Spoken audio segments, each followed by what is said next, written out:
Hi and welcome back to my channel. I'm Simon and today I'm back with a video all about my spring reading plans, some of the books that I think I'm going to read this spring, or some books that have, I guess, given me inspiration for what my spring reading vibes are going to be like. So I thought I would have a chat with you because yesterday, which was the 20th of March, spring sprung. And it was here, and it did feel like there was a bit of a change in the air. I'm not gonna lie. That said, it's gone absolutely dismal and grey today. But let's not focus on that. Let's get back into the swing of spring. I've done these videos a few times in the past. I love it when Nathan over at Nathan's Nook does his sort of seasonal monologues about what he wants out of the year. I'm not as funny or clever as Nathan, but what I have been thinking about, and actually it was two particular books that inspired this whole video, as well as spring having sprung. One of those. I'm over explaining it. Shall I just crack on with it and hold some books up? Because that's kind of what the whole point of this channel is about. Yes, well, let's. I'm going to start off with one of the two books that inspired my sort of thinking about what I might want to read this spring. And that was a book that I bought very recently when I was in Newcastle. And it's The Garden Against Time by Olivia Laing, which is her latest non-fiction book. The subtitle is In Search of a Common Paradise. It's got flowers over the cover, which is feeling, flowers on the cover, which is feeling very springish. And this is all about Olivia buying a house with this incredible garden that had a real history to it, and her bringing it back to its former glory. Now, I'm not about to compare the allotment that I got last year. There's been a little bit of a paperwork issue, but it's all now sorted and we're on again. I'm not going to compare my allotment to a historical garden. However, it is one of the oldest allotments in the UK, apparently. But I'm very much in the mood for books that look at nature and gardens, because that is something that I do really associate with spring. You know, when you first see those snowdrops and then you see the daffodils and these are dandelions, I do know my apples from my pears. Wow, this is going really well. I feel like I haven't filmed for ages. It's really weird because I've been doing vlogs instead of like sit-down chats, although they have been made partly of sit-down chats. And I hope you are enjoying the vlogs. You've all been very nice about the first one. The next one's going live on Sunday. Anyway, moving on. I've had a coffee very recently. I don't know if you can tell. So let's get back on track, and rather than this caffeinated chaos, I'm really keen to read Olivia's story of bringing this garden back to, well, I don't think it was dead, but back to life, or back to its former glory. And as the allotment that I have gained very much needs to be brought back to a former glory of some sort, because it is absolutely, well, it's a time. I think this is going to be that hope. Plus, the point that I really wanted to get to much quicker than I have, I really love Olivia Laing's writing. Also, the spreads, I mean, that is a floral wonderland. And I do think books with floral covers are going to be, yeah, very much possibly part of my spring.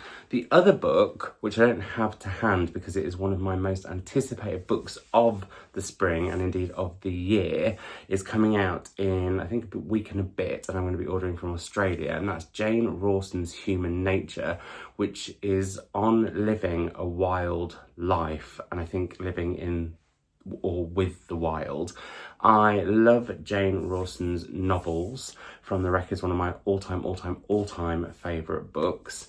And this, I am just really keen to see what she has to say about nature and wilderness and the wildness inside ourselves, I guess, and within our own human nature. I think that's going to be really fab to do. And I guess it's kind of so far showing that non-fiction is kind of on my radar for the spring, because another book that fits the non-fiction category is Raising Hare by Chloe Dalton. I won't lie, I partly chose this because of Easter bunny, etc. And bunnies are, well, I know this is a hare, but rabbits and bunnies are very much a Easter kind of and spring thing. I have been meaning to read this ever since Tracy Chevalier recommended it to me, raved about it in fact, and said, you're going to love this, especially with me, as those of you may have seen on my Instagram, liking to befriend local foxes, but also over the last year or so having been a bit of a stray cat magnet. And this is about Chloe and a relationship that she builds with a hare that she takes in and rescues. And I know Mum really enjoyed this. She's been reading the whole of the Women's Prize for Non-Fiction longlist, and I'm planning on reading the Women's Prize Women's Prize for Non-Fiction shortlist, not the Women's Prize for Shortlist Non-Fiction. I don't know whether this is on the list or not. That said, you may see there is a box sneakily peeking at you from the corner. And in here, and I'll be filming this very soon because I'm going to be going away over the next week. I'm having a little bit of a holiday. It's my birthday. I'm a spring child. Not spring chicken anymore though, sadly. But anyway, yeah, I will know soon enough whether it's in there. But obviously I can't tell you that until the NDA is lifted on Wednesday, when that video of my reaction to what's in this box will go live. But regardless, I really, really want to head to Raising Hare by Chloe Dalton at some point. So this is one that I'm really, really, really looking forward to. I was thinking about what sort of, I guess, literature makes me feel particularly springy, and instantly my mind went to classics, but not the sort of sensation novels of the Victorian era that I tend to really love in the autumn and winter. And I was thinking, well, what other classics would fit the bill of being perfect for spring? And then I don't know why it seems so obvious that these should be springish, and I could be wrong, but Persephone classics feel very much like a spring kind of read. And I have two here. I've got Mrs. Buncle's book by D.E. Stevenson, which some I guess might describe as a cosy classic novel. I don't know, I've not read it, but I've had this on my shelves for a while and wanted to get some, and I am indeed going to be in Bath and hoping to go to the Persephone bookshop in spring. So who knows, I may pick up a few others. But yeah, I have this one. And then also The Making of a Marchoness by Frances Hodgson Burnett, who wrote The Secret Garden, but also wrote The Shuttle, which is one of my favourite Persephone novels ever. And that is very much a sensation novel. It's got that kind of gothic historical-ness to it. This, I feel like from the cover, is maybe a little bit lighter and breezier, and I guess that's something that I do feel about spring too. It is lighter and breezy, and yeah, so I was thinking that it could be a good time for me to head back to some Persephone books and pick up some more when I go there. The other thing I was thinking about, and partly it's because I've been reading quite a lot of it recently, is historical fiction. And again, my sort of historical fiction catnip tends to be those more gothic, darker, more brooding, atmospheric tales, but I have read some lighter and brighter, with a sprinkling of gothic, I will say, historical books recently, and it's sort of reminded me, and I'll be talking about a lot of those in my... I'm going to black and white this bit out and possibly do it a little bit quicker because it is a little bit channel admin heavy, but I am planning on doing a reading wrap-up of both February and March together, excluding the books that I have been reading for my vlogs of reading the Women's Prize for Fiction longlist.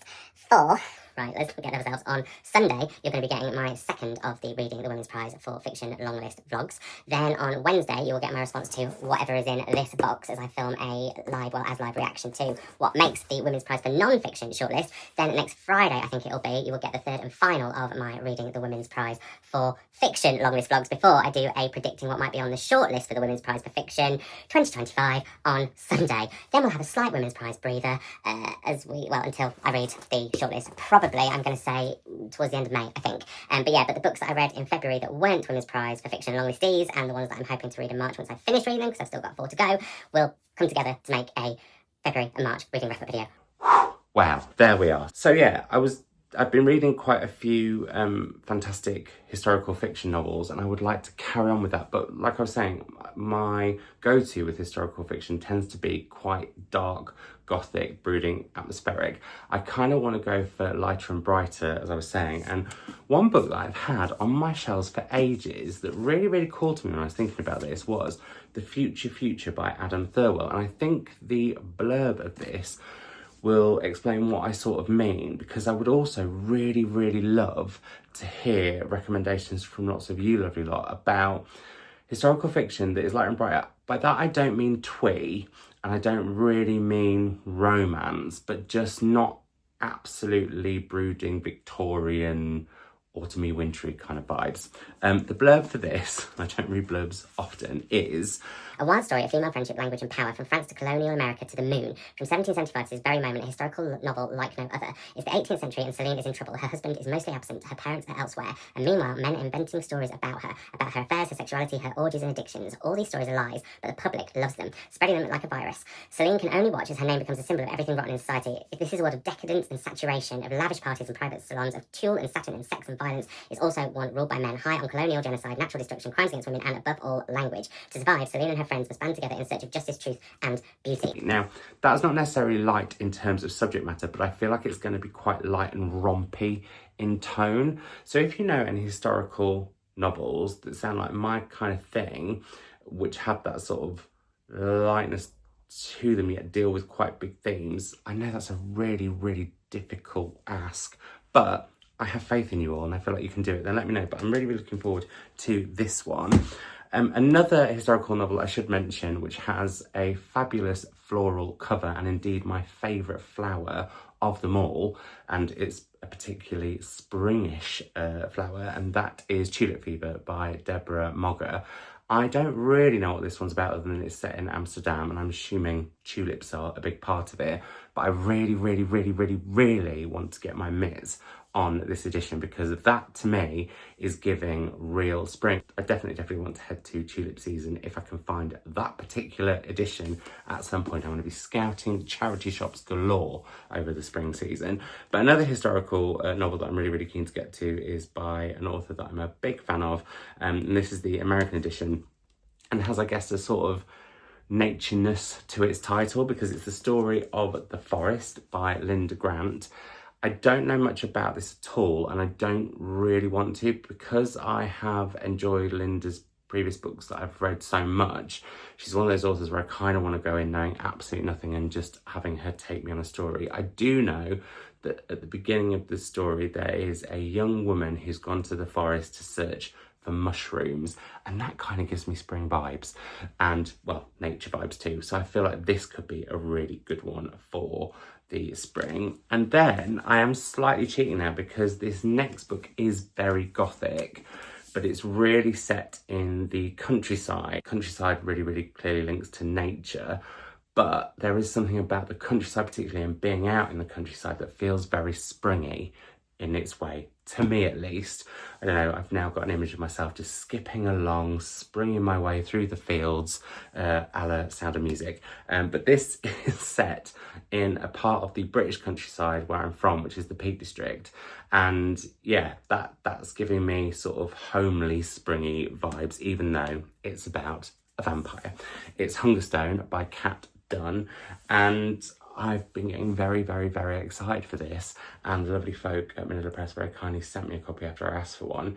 And yeah, I haven't read that many books set in the Peak District, although actually I say that, I can think of 3 that are set in places based around my hometown of Matlock or Matlock Bath, which is where I'm from in the Peaks. It's a bit like the Blackpool of the Peaks, actually, some might say. Anyway, take from that what you will. But yeah, something about this and that countryside-ness to it is really, really giving me a spring in my step, but also giving me spring in terms of a vibe for my reading for spring. How many times can I say spring in a video? Spring, spring, spring, spring, spring, spring, spring. A lot. And with that, we head to the final 2 of, I'm just putting that down because I popped it on some of the books I'm going to mention briefly, but the final 2 of the books that I am planning on, well, one I definitely need to read in spring because I'm interviewing the author in May in Liverpool on, I think it's the 27th. I'll link the event down below. But this is Sean Hewitt's Open Heaven. And I might have to wear this top because it's going for absolute... I feel like if the cloud doesn't move quite swiftly over the sun, we might be about to have a bookish Jesus moment. And I apologise in advance, but I'm going to carry on regardless. I have been saying for quite a long time on this channel that I really want to hear about stories of queer men in rural places. I have read the wonderful On the Red Hill by Mike Parker and recommended that to you lot a lot. That is a mixture of Mike's memoir of taking over Rear Gough, but also telling us about the history of that wonderful place in North Wales, which I just find magical and I've had the pleasure of going to, but also the history of its previous owners. That actually goes through all the seasons, so isn't necessarily that springy, but has well, a quarter of it is, okay? But anyway, this light has really gone a little bit much.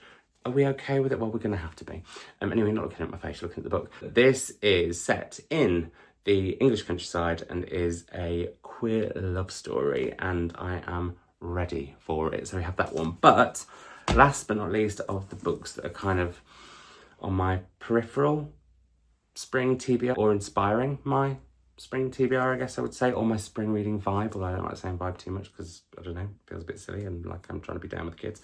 But not just UK rural destinations. I've got Deviants here, just to get to actually holding up the next book. I'm moving a little bit closer, then there we go, that's a bit better.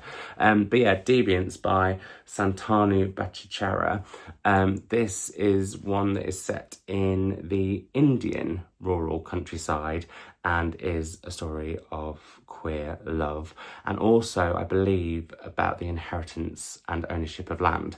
So I think that's going to be really, really interesting too. I've just had to go with getting the blind down a little bit because it doesn't look like it's moving, and I don't wish rain, you know, on anyone. Although we will talk about April showers and that being to do with spring shortly. But before we do, I thought I'd mention two other books that I'm definitely going to be reading in the spring, along with, as I mentioned, Open Heaven, because I will be hosting Sean when he does an event here, well, in Liverpool, just over the water from me. On the 16th of April, my lovely friend Pip is joining us for Patreon Book Club, as we are going to be reading Happiness Falls by Angie Kim, which she picked from a selection, and I'm really, really, really looking forward to. It's not giving spring vibes, this one, but it is a book that I will be reading for definite in spring. And also on a thrillerish note, I have here The Girl on the Train by Paula Hawkins, which is going to be a reread for me.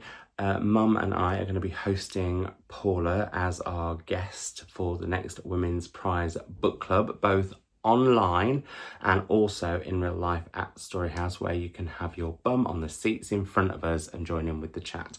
I will leave links to both of those options down below. But yeah, I haven't read this for quite some time. I feel like this is it the 10-year anniversary? Yeah, it is. It's 10-year anniversary of The Girl on the Train.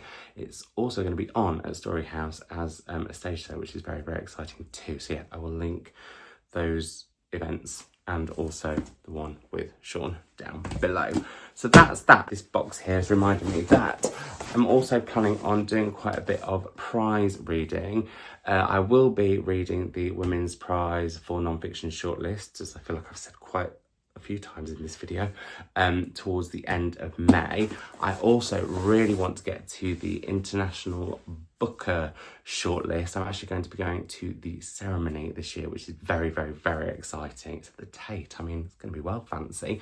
So yeah, really, really looking forward to that. And really, really excited about the long list. So whatever I feel like is going to be on that shortlist is going to be a banger. I did really laugh when I saw Ben Reads, because did he say it was 12 novellas and solenoid? And I was like, yep, I know what you mean. But yeah, there's so many books on there that I'm excited for.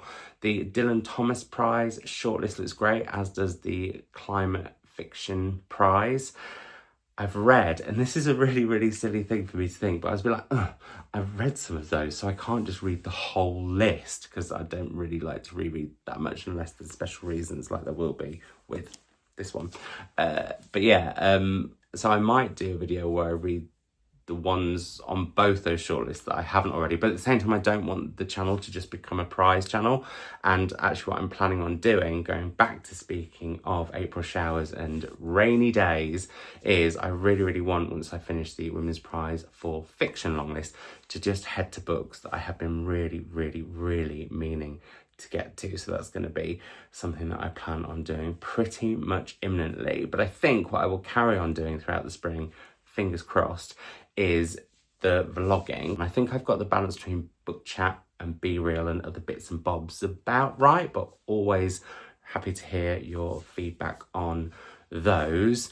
But yeah, excited for spring, excited for my birthday, more excited about the fact that it's gonna be Biscuit's 1 year gotcha day, anniversary, whatever you call it, next week too. That's gonna be really lovely. Got some really, really exciting travel plans. I've got a really, really exciting project that's going to take me across all 4 of the UK nations, and I'll be taking you along with me on that. So yeah, some really, really exciting things coming ahead. Bit of a change at work as well, so that's quite exciting, and sort of reassessing what I want to be doing, I think, at the moment, which is quite lovely. But anyway, that's maybe for another time. I was going to do a video like what I'm planning for my 43rd year, although I know someone's going to be pretending and say it's technically your 44th year. I know that. Let me be in denial briefly. But yeah, I don't know if I will do that or not. But anyway, blah, blah, blah, blah, blah. That's a lot of chat from me. But as I said, I would love in the comments below for you to recommend any books that match with my springish reading themes slash vibes slash plans around historical fiction that's a little bit more light but still deals with some big themes, around books set in rural countryside, particularly if they're queer. That's something I'm definitely in the mood for. Books with fabulous floral covers, or books about gardens and nature. I would love those in the comments down below. And also, if you've got to the end, leave a comment, but also, or if you just want to leave an emoji, leave the emoji. But yeah, a comment and the emoji of rain or a flower to let me know that you saw this all the way through, and well done if you did, because it's been caffeinated chaos. And now I'm going to have a breather before I film opening this, which could be more of that chaos all over again. You'll get to see that on Wednesday, but there will be other videos before then. Anyway, I hope you're all doing super duper well. I hope you're reading something fabulous, and I will see you again on Sunday. Bye.